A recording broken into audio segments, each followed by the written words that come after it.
आज हम आपके सामने लाए हैं NCERT की अकाउंट की प्रॉब्लम, जिसमें हम सॉल्व करेंगे इनकम एंड एक्सपेंडिचर अकाउंट और बैलेंस शीट से संबंधित सवालों को। इससे पहले हमने ऑलरेडी पार्ट 1, 2, 3 इस प्रकार से क्वेश्चन नंबर 9 तक की वीडियो आपके पास ऑलरेडी YouTube पर डाल दिया है, जिसको कि आप उसको देख भी चुके होंगे। यदि आप न्यू स्टूडेंट हैं और अभी तक इस चैनल को सब्सक्राइब नहीं किया है तो लेटेस्ट अपडेट्स अकाउंट की वीडियोज की पाने के लिए फौरन सब्सक्राइब कर लीजिए और न्यू वीडियो की अपडेट्स कंटिन्यू लेते रहिए।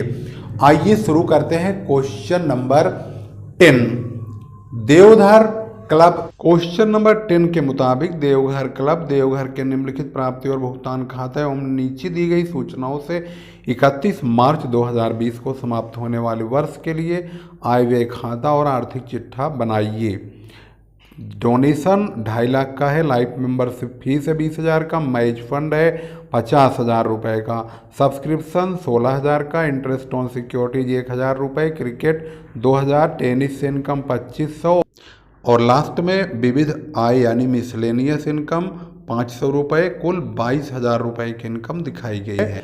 और अगर हम भुगतान की तरफ की बात करें यानी पेमेंट साइड में, तो बाई बिल्डिंग 2 लाख की खरीदी है, एक्सपेंसेज ऑन मैच पे है 4,500 रुपये, फर्नीचर के खर्च हुए हैं 10,500, इन्वेस्टमेंट 90,000, सैलरी का पेमेंट 9,000, टेनिस का 3,000, क्रिकेट से 2,700, इंश्योरेंस में 1,800 और प्रिंटिंग का 2,250, मिसलेनियस एक्सपेंसेज 750, बैलेंस कैश का 17,500 रुपये का है। इस प्रकार से टोटल यहाँ पर जो कि रिसिप्ट एंड पेमेंट अकाउंट दिया हुआ है, इसी से ही हमें इनकम एंड एक्सपेंडिचर अकाउंट बनाना होगा और इसके कुछ एडिशनल इन्फॉर्मेशन भी दिया हुआ है। उसको अगर ध्यान से देखते हैं तो वहाँ पर भी लिखा है, सबसे ऊपर देखेंगे चालू वर्ष का जो अदत्त चंदा है 1,500 का है, चालू वर्ष का अदत्त वेतन 850 का है और प्रीपेड जो सब्सक्रिप्शन है चंदा वो 500 रुपये का है और प्रीपेड इंश्योरेंस 1,350 रुपये का है। इन सभी चीज़ों को एडजस्ट करके आप समझेंगे तो चलिए स्टेप बाय स्टेप सवाल समझते हैं। जैसे कि आपने क्वेश्चन को पढ़ा है, जिस क्वेश्चन को आपने पढ़ा यानी क्वेश्चन नंबर 10 को, उसकी प्रॉब्लम हमने कॉपी पर लिख लिया है और अब हम यहीं से सॉल्व करेंगे, क्योंकि बुक हमारे पास नहीं है। कुछ स्टूडेंट्स ने इसकी प्रॉब्लम को भेजा है लिख करके मोबाइल में, तो उससे हमने कॉपी पर उतार के फिर आपके पास पहुंचाने की कोशिश की है। कोशिश हम ज़्यादा अच्छा करेंगे कि आपको अच्छा समझ में आए। फिर भी अगर किसी प्रकार का कन्फ्यूजन रह जाता है तो वह आप अपने कमेंट में ज़रूर बताइएगा। जैसे कि यहाँ पर income and expenditure account for the year ended 31 March 2020, income यहाँ है और एक्सपेंडिचर यहाँ। ये फॉर्मेट आपको भी बनाना पड़ेगा सवाल सॉल्व करने से पहले। सबसे पहली इनकम आपके सामने बाई सब्सक्रिप्शन। क्वेश्चन में अगर ध्यान से आप देखेंगे तो सब्सक्रिप्शन का जो अमाउंट है वह कितना रुपया दिया हुआ है, 16,000 रुपये का सब्सक्रिप्शन है। तो पहले यहाँ पर आपको सब्सक्रिप्शन लिखना होगा 16,000 और इसमें ऐड करिए आउटस्टैंडिंग को आपको जोड़ना होगा। जो करेंट ईयर की आउटस्टैंडिंग है वो है 1,500 रुपये। इसको जोड़ने के बाद सब्सक्रिप्शन का अमाउंट 17,500 हो गया, लेकिन इसमें से एडवांस जो हमने करेंट ईयर में एडवांस 500 रुपये लिखा हुआ है उसको घटा देंगे। एडवांस, ये जो एडवांस दिया है ये अगले साल के लिए दिया गया है, इसको हम माइनस कर देंगे तो जो सब्सक्रिप्शन है वो 17,000 यानी 17,000 का हो जाएगा। दूसरी इनकम है इंटरेस्ट ऑन सिक्योरिटीज 1,000 रुपये का। इसमें आप ध्यान दे रहे होंगे तो वहाँ पर डोनेशन भी है, मैच फंड भी है, ये सब नहीं आएगा। इंटरेस्ट ऑन सिक्योरिटीज इसका अमाउंट है 1,000 रुपये, इसको लिख देंगे। इसके बाद है क्रिकेट की इनकम है इनकम फ्रॉम क्रिकेट। क्रिकेट का जो इनकम है वो है 2000 रुपये, 2000 रुपीज का। अगली इनकम है टेनिस की, इनकम फ्रॉम टेनिस। ध्यान से देखिए, इनकम जो लिखा हुआ है किताब में सवाल को मिलाते हुए चलेंगे। और ये रकम है 2500 का। और miscellaneous income by miscellaneous income, ये जो रकम है ये भी 500 रुपये का है। ये हमारी सारी इनकम है। और अब हम चलते हैं एक्सपेंडिचर की ओर। सबसे पहला खर्चा हमारा है सैलरी। अगर आप ध्यान से देखेंगे सैलरीज का अमाउंट लिखा हुआ है बुक में 9000 रुपये यानी 9000, लेकिन इसमें हम करंट ईयर का आउटस्टैंडिंग जोड़ देंगे। तो जो करंट ईयर का आउटस्टैंडिंग है उसको ध्यान से देखेंगे तो 850 रुपये लिखा हुआ है अदत्त, उसको यहाँ लिखेंगे। उसके बाद अगला खर्चा है टेनिस का। टेनिस का जो खर्च हुआ है अमाउंट वो भी 3000 रुपये का है, इसमें कोई आउटस्टैंडिंग वगैरह नहीं है। इसके बाद क्रिकेट की भी इनकम यहाँ एक्सपेंडिचर में लिखा हुआ है, खर्चा हुआ है। पेमेंट में देखेंगे तो क्रिकेट के पेमेंट्स भी 2700 के लिखे हुए हैं। इंश्योरेंस का अमाउंट ध्यान दीजिए, बीमा इंश्योरेंस बुक में 1800 रुपये का लिखा हुआ है, लेकिन साथ ही इसमें से हम प्रीपेड घटा देंगे। प्रीपेड यानी पूर्वदत्त, पूर्वदत्त भी इसमें 1350 रुपये का है।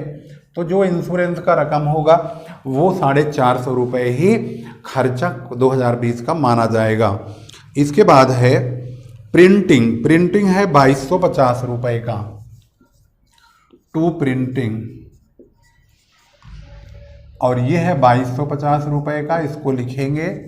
और लास्ट खर्चा है मिसलेनियस एक्सपेंसेज।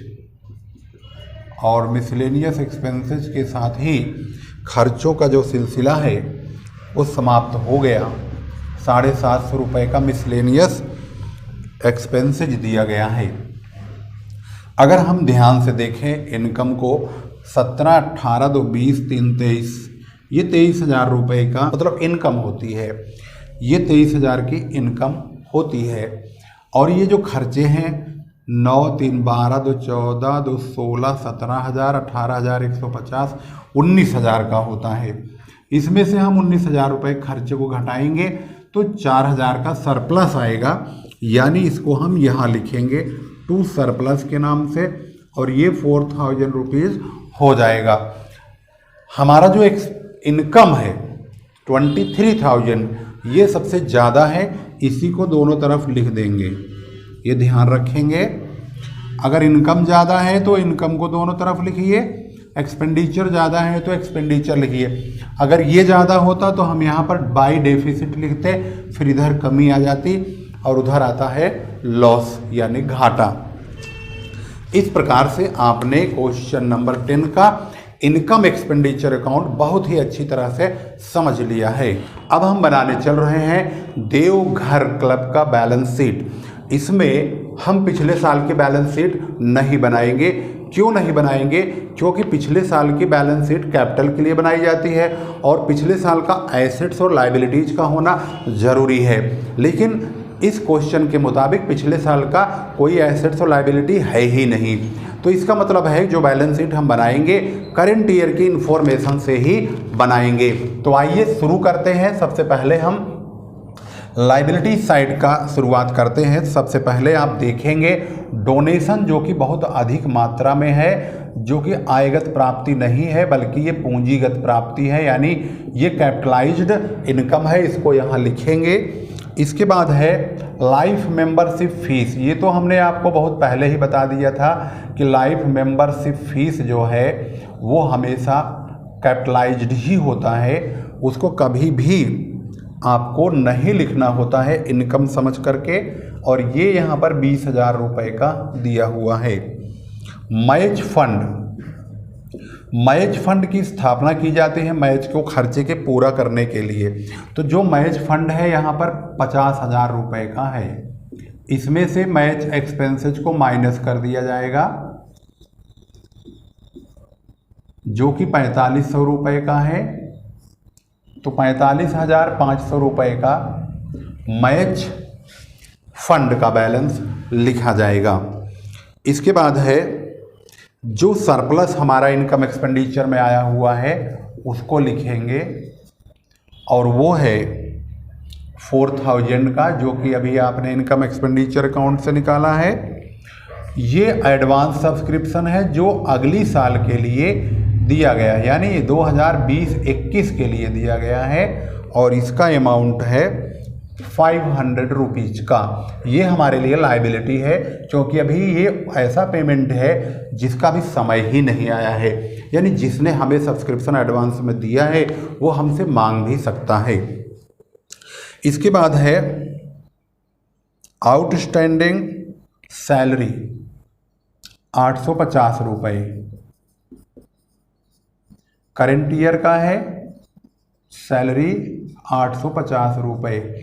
इस प्रकार से लायबिलिटी साइड का पूरा अमाउंट आपके सामने मौजूद है।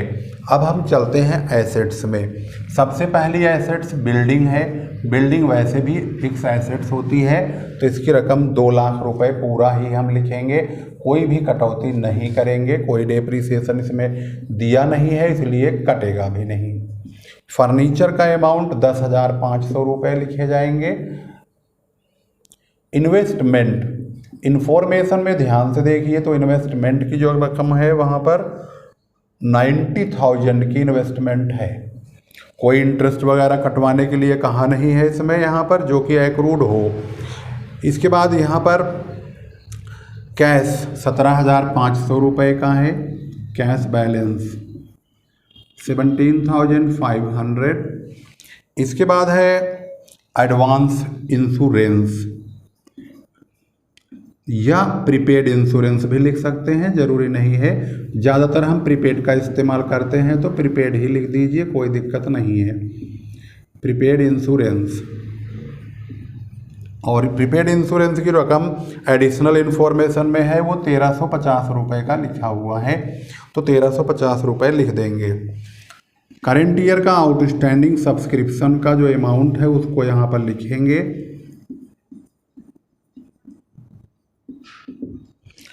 करंट ईयर का आउटस्टैंडिंग सब्सक्रिप्शन है 1,500 रुपये का, उसको लिख देंगे।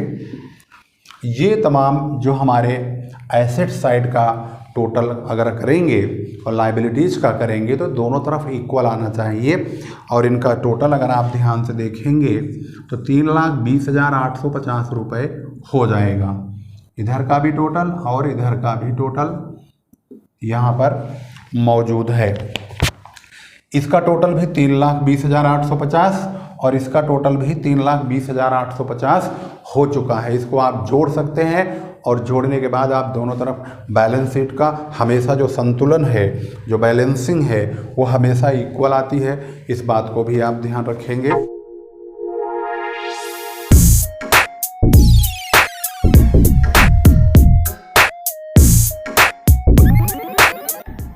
क्वेश्चन नंबर 11 के मुताबिक संजय क्लब के निम्नलिखित प्राप्ति भुगतान खाता तथा नीचे दी गई सूचनाओं से 31 मार्च 2020 को समाप्त होने वाले वर्ष के लिए आय व्यय खाता तथा उक्त तिथि का चिट्ठा भी तैयार कीजिए। यहाँ पर कैश बैलेंस है 30,000 का, 2,000 का एंट्रेंस फीस है, 18-19 का 5,000 का चंदा, 19-20 का 45,000, 20-21 का 7,000, कुल 57,000। Interest on investment 2,000, profit on entertainment 12,000 रुपये का है। उसके बाद पेमेंट की तरफ देखेंगे। बाई सैलरी 20,000 की है, इलेक्ट्रिक चार्ज 1,500 यानी 1,500, रेंट 14,000, स्टेशनरी 2,500 का है। 1 अक्टूबर 2019 को इन्होंने फर्नीचर खरीदा है 20,000 रुपये का। 1 जुलाई 2019 को 10% की दर से इन्वेस्टमेंट का 30,000 यानी 30,000 रुपये का है। अदर एक्सपेंसेस 5,000 के हैं और कैश बैलेंस 10,000 रुपये का है। एडिशनल इन्फॉर्मेशन के मुताबिक यहाँ पर कुछ बातें नीचे भी लिखी हुई हैं, जिसमें ध्यान से देखने से पता चलता है कि यहाँ पर नीचे देखेंगे तो लेफ़्ट साइड से 1 अप्रैल 2019 को इस क्लब के पास 30,000 रुपये मूल्य का फर्नीचर तथा उक्त तिथि को वेतन के 2,000 रुपये देने शेष थे, यानी आउटस्टैंडिंग है। फर्नीचर पर डेप्रीसिएशन भी 10% से बोला गया है और 31 मार्च 2020 को आउटस्टैंडिंग सैलरी 4,000 रुपये का और सब्सक्रिप्शन 3,000 रुपये के अप्राप्त है। इसका मतलब ये होता है कि इसमें ये जो इन्फॉर्मेशन है 4 प्रकार की एडिशनल इन्फॉर्मेशन है, जिसको कि हमें सवाल में बहुत अच्छी तरह से ध्यान रखना पड़ेगा। चलिए शुरू करते हैं क्वेश्चन नंबर 11। अब चलिए सोल्व करते हैं क्वेश्चन नंबर 11। सबसे पहला पॉइंट है, इसमें आप देखेंगे ध्यान से तो एंट्री फीस लिखा हुआ है। एंट्री फी है 2,000 रुपीज़ का, यानी 2,000 रुपये का। दूसरी इनकम बाई सब्सक्रिप्शन। सब्सक्रिप्शन को ध्यान से देखेंगे तो 45,000 का लिखा हुआ है, लेकिन इसमें करंट ईयर का आउटस्टैंडिंग भी लिखा है, उसको भी आप ध्यान से देखेंगे। 3,000 रुपये का आउटस्टैंडिंग है, तो हमारा जो सब्सक्रिप्शन है वो पूरे 48,000 के हो गए हैं। इसके बाद इन्होंने कहा है इंटरेस्ट ऑन इन्वेस्टमेंट, विनियोगों पर ब्याज। इंटरेस्ट ऑन इन्वेस्टमेंट है बाई इंटरेस्ट ऑन इन्वेस्टमेंट, ये रकम है 2,000 रुपये का, लेकिन इसमें हम एक्रूड इंटरेस्ट जोड़ देंगे।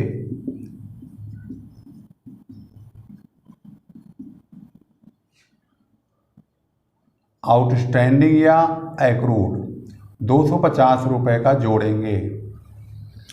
अब 250 रुपये का हमने एक्रूड इंटरेस्ट जोड़ करके इसको 2250 कर दिया। अब आप सोचेंगे कि ये 250 रुपये किस बात के जोड़े गए हैं। पहले आप इन्वेस्टमेंट को देखिए। इन्वेस्टमेंट इन्होंने जो बुक में लिखा है, इनके पास इन्वेस्टमेंट 1 जुलाई 2019 को 30,000 रुपये का इन्वेस्टमेंट लिखा है, वो भी 10% से। अगर हम जुलाई, अगस्त, सितंबर, अक्टूबर, नवंबर, दिसंबर, जनवरी, फरवरी, मार्च, अगर हम 9 महीने का 10% से डेप्रीसिएशन मतलब इंटरेस्ट काटते हैं 30,000 पर, तो यहाँ पर लिखेंगे 30,000 इंटू 10/100 इंटू 9 महीने के लिए 9/12। अगर हम काटते हैं तो 2250 रुपये का ब्याज होता है, जिसमें कि बुक में 2,000 रुपये का ही ब्याज लिखा हुआ है। तो हमें 2,000 रुपये को 2250 बनाना है, तो हमें 250 रुपये आउटस्टैंडिंग या एक्रूड के नाम से जोड़ना होगा और हमें अपना ब्याज पूरा 2250 रुपये लिखना होगा। इसके बाद अगली इनकम है प्रॉफिट ऑन एंटरटेनमेंट। वो तो उन्होंने साफ साफ लिखा है प्रॉफिट ऑन एंटरटेनमेंट। यह अमाउंट पूरा का पूरा लिख देंगे, प्रॉफिट ऑन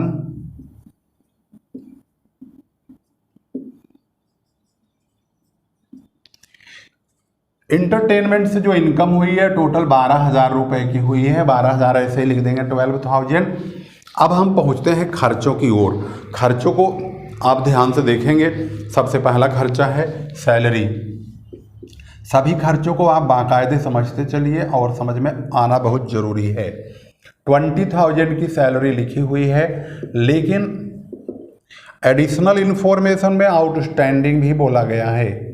हम यहाँ पर आउटस्टैंडिंग को भी जोड़ेंगे और वो आउटस्टैंडिंग है 2,000 और 4,000, मतलब 4,000 रुपये का तो करेंट ईयर का है, तो यहाँ पर ब्रैकेट में लिख देंगे करेंट ईयर। तो ये जोड़ दिया जाएगा तो ये 24,000 का हो जाएगा करेंट ईयर वाला। इसमें से हम लेस करेंगे आउटस्टैंडिंग लास्ट ईयर का, इस बात का ध्यान रखेंगे। आउटस्टैंडिंग प्रीवियस ईयर, पिछले साल का 2,000 रुपये। ये लास्ट ईयर का। हमने जब स्टार्टिंग किया था तो मैंने पहले ही बताया था कि जिस वर्ष का हम बनाएंगे उसी वर्ष के ही खर्चे को, उसी वर्ष की ही इनकम को लिखेंगे। यदि उसमें अगले या पिछले साल का कुछ भी जुड़ा हुआ होगा उसको निकाल के फेंक देंगे। तो यहाँ पर 2000 रुपये निकाल दिया जाएगा। अब हमारी जो सैलरी है वह प्योरली 2020 31 मार्च वाली 22,000 रुपये की होती है। अगला जो खर्चा है वो है इलेक्ट्रिक चार्जेज, इलेक्ट्रिक चार्जेज, और ये है 1500 यानी कि 1500 रुपये का। इसके बाद अगला खर्चा है टू रेंट, लिखेंगे यहाँ पर। रेंट में भी किसी प्रकार का आउटस्टैंडिंग वगैरह नहीं है, ये 14,000 का है।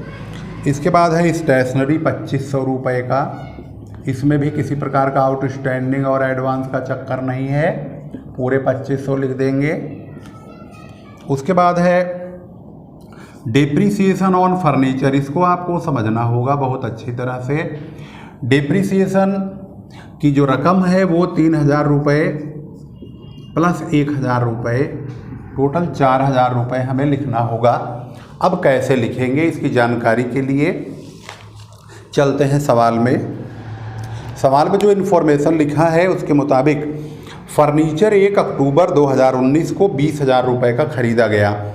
ये तो आपको पेमेंट की तरफ दिखाई दे रहा है। उसके बाद 30,000 रुपये का फर्नीचर नीचे 1 अप्रैल 2019 को इस क्लब के पास फर्नीचर है 30,000 का। अगर 1 अप्रैल को अगर 30,000 का फर्नीचर है तो 1 अप्रैल से 31 मार्च 2020 तक पूरे 12 महीने का हम डेप्रीसिएशन काट लेंगे 30,000 रुपये पर। तो यहाँ पर लिखेंगे 30,000 इंटू 10/100, ये हो जाता है 3,000 रुपये। लेकिन जो हमने 20,000 रुपये का फर्नीचर ख़रीदा है अभी फ़िलहाल में, वो भी 10% से ही डेप्रीसिएशन कटेगा। लेकिन अक्टूबर से लेकर के 31 मार्च तक 6 महीने का डेप्रीसिएशन हमें काटना होगा 20,000 पर 1,000 रुपये। इसलिए 3,000 और 1,000 हमने यहाँ पर जोड़कर लिखा हुआ है। तो अब आप समझ गए होंगे कि हमने 4,000 डेप्रीसिएशन क्यों और कैसे लिखा है। इसके बाद लास्ट खर्चा है अदर एक्सपेंसेज का, उसको हम लिख देंगे। अदर एक्सपेंसेज का अमाउंट 5,000 रुपये का है। इसको लिखने के बाद अब हमारा काम है इसको कंपेयर किया जाए। तो कंपेयर करेंगे तो यहाँ पर हमने पहले ही ऑलरेडी लिखा हुआ है, तो ध्यान से देखेंगे इसका जो टोटल है वो 64,250 का है और इधर का जो टोटल है वो 49,000 का है। अब 49,000 का अगर हमारा टोटल है तो वो कम है जो कि खर्चा है। तो अब 64,000 में 250 में से 49,000 घटा देंगे तो 15,250 आएगा। इन दोनों में ज़्यादा है 64,250, यानी 64,250 ज़्यादा है, यही साइड ज़्यादा है और ये साइड कम है। तो 64,250 ज़्यादा है तो इसी को हमें दोनों तरफ लिखना होगा। और जो ज़्यादा अगर हमारी इनकम है और खर्चे कम हैं तो यहाँ पर सरप्लस लिख दिया जाएगा, यानी फ़ायदा हुआ है इस क्लब को और वो भी 15,250 रुपये का। इस प्रकार से यह इनकम एक्सपेंडिचर अमाउंट है और इनकम और एक्सपेंडिचर के जो अमाउंट हमने निकाले हैं यहाँ पर सरप्लस वाला, तो वह आप देख रहे हैं 15,250 है। और किस प्रकार से 15,250 आया है उसको आपने स्टेप बाय स्टेप समझा है। अब चलते हैं इस सवाल की बैलेंस शीट की ओर।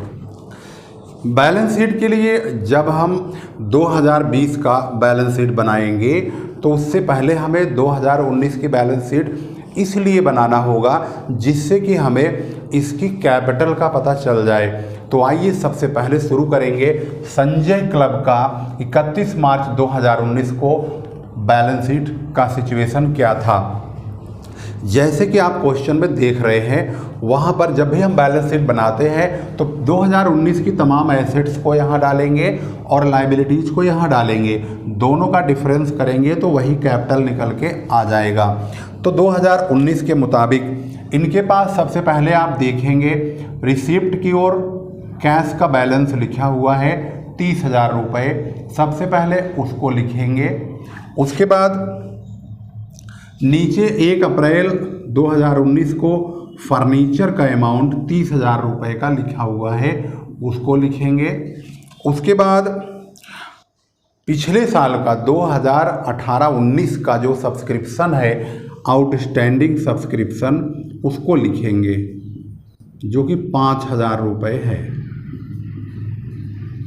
5,000 रुपीज, उसको लिखेंगे। और पिछले साल का आउटस्टैंडिंग सैलरी है, लाइबिलिटीज का अमाउंट, पिछले साल की सैलरी जो आउटस्टैंडिंग के रूप में है वो है 2,000 रुपये का, उसको इधर लिखेंगे। इसका जो टोटल है वो 65,000 का होता है, और इसी को हम यहाँ भी लिखेंगे।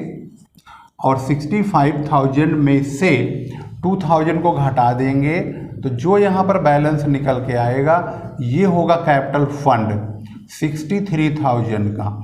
65 में से 2,000 को निकाल देंगे, कैपिटल फंड आएगा। ये बैलेंसिंग फिगर है हमारा, तो यहाँ पर बैलेंसिंग फिगर लिख देंगे। इसका मतलब ये बैलेंसिंग करके निकाला गया अमाउंट है। अब हमने यहाँ पर 2019 की बैलेंस शीट को समझ लिया है। अब हम 2020 की बैलेंस शीट को बनाएंगे, जिसमें इसी कैपिटल का प्रयोग किया जाएगा। 2020 की बैलेंस शीट बनाने के लिए सबसे पहले लायबिलिटीज साइड में जाएंगे और वहाँ पर कैपिटल लिखेंगे, कैपिटल फंड। कैपिटल फंड का जो अमाउंट है वो है 63,000, यानी कि 63,000।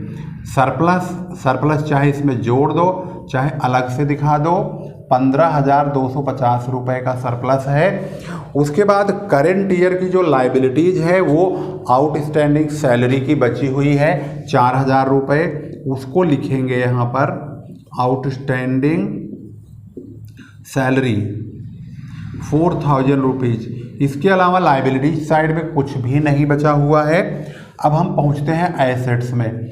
एसेट्स में आप देखे होंगे कि फर्नीचर जो कि 31 मार्च 2020 को जो रिसिप्ट एंड पेमेंट अकाउंट बनाया गया, वहाँ पर पेमेंट की तरफ 20,000 का फर्नीचर है, और नीचे एडिशनल इन्फॉर्मेशन में 1 अप्रैल 2019 को 30,000 का फर्नीचर है।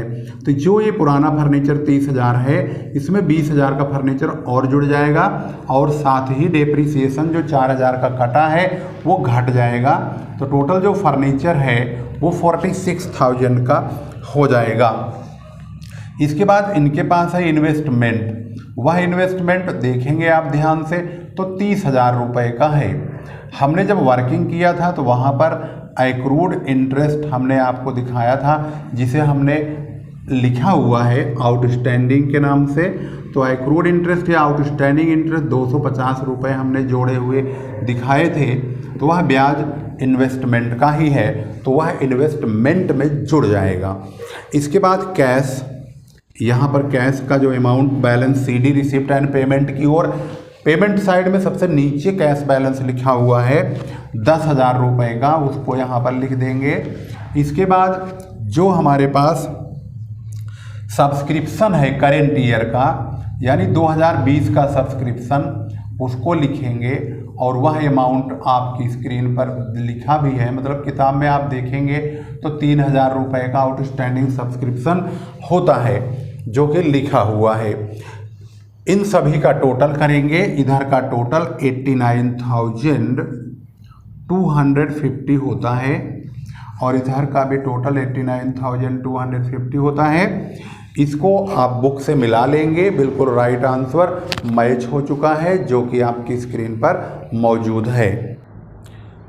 यदि आप सॉल्यूशन को कॉपी पर देखना चाहते हैं तो आपकी स्क्रीन पर इसका सॉल्यूशन कॉपी पर भी मौजूद है। यहाँ से आप इसके सॉल्यूशन को अपनी कॉपी में बहुत ही इत्मीनान से उतार सकते हैं। वीडियो को रोक करके आप स्टेप बाय स्टेप इसके एक एक पॉइंट को दोबारा भी समझ सकते हैं। वही चीज़ लिखा हुआ है जो बोर्ड पर लिखा हुआ है। 2019 की ये बैलेंस शीट है जो कि आपकी आंखों के सामने है, और इसके बाद आपको 2020 की भी बैलेंस शीट स्क्रीन पर मौजूद हो गई है। इसको भी आप देख सकते हैं। संजय क्लब क्वेश्चन नंबर 11 का 2020 की यानी 2020 की बैलेंस शीट आपके सामने है।